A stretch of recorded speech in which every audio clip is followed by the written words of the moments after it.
Numerous springs are remembered for being beautiful, but the one that happened in 1976 in the city of Abington is remembered for the dark side it has. It all began with the appearance of a large dog, out of the ordinary, which kept the community in fear. A rural residential area of the city was the place where it was first sighted, but gradually expanded. It reached the southern shores of Boston, and the story spoke of a black dog that had already killed 2 ponies. But what most terrified the inhabitants was the ability of the beast to survive the impact of 2 bullets fired by local police officers. In April of that same spring at 7 a.m., an Abington firefighter named Philip Kane answered the call of his 12-year-old daughter, Carol. The young woman came horrified from the courtyard because instead of finding her ponies, she ran into an animal that was devouring them, with its snout full of blood and a terrifying expression. Realizing this, Philip Kane, half asleep and half dressed, ran to the yard with a baseball bat. What he saw was something supernatural. The 2 ponies lay lifeless on the ground. The poor animals had no way to escape. The dog looked large. It looked like the mixture between a German Shepherd and a Doberman. Its coat was between black and brown. That beast did not stop feeding on its victims. Shock and astonishment took hold of Philip, who was so scared he couldn't move.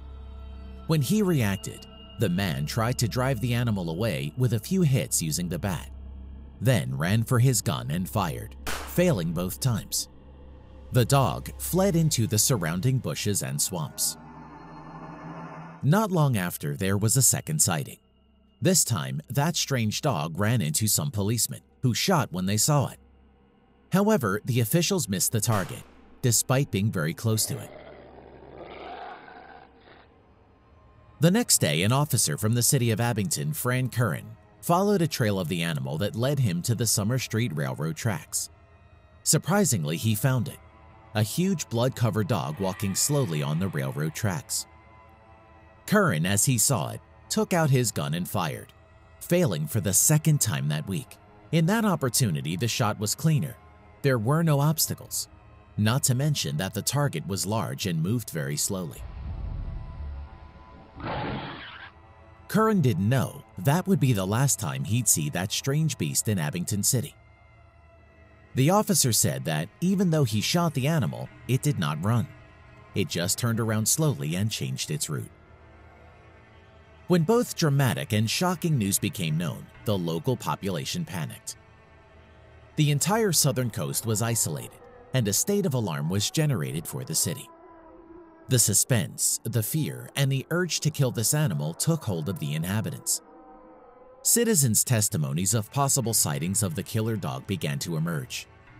They saw it anywhere: garbage cans, across the street, and fast food stalls.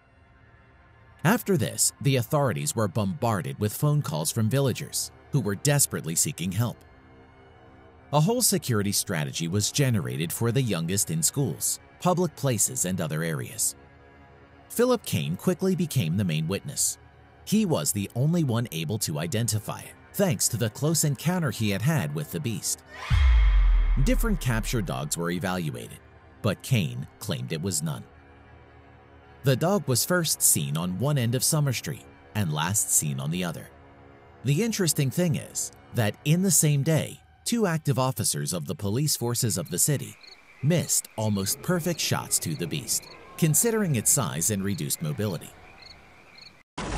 In this story, 2 big questions arise that could give you nightmares. How could the bullets not touch the huge body of the animal? How did the terrifying dog disappear so mysteriously without leaving traces? What do you think of the video? If you liked it, don't forget to subscribe to the channel and follow me on my Facebook page. There, we are uploading exclusive content and a lot of interesting data. See you next time.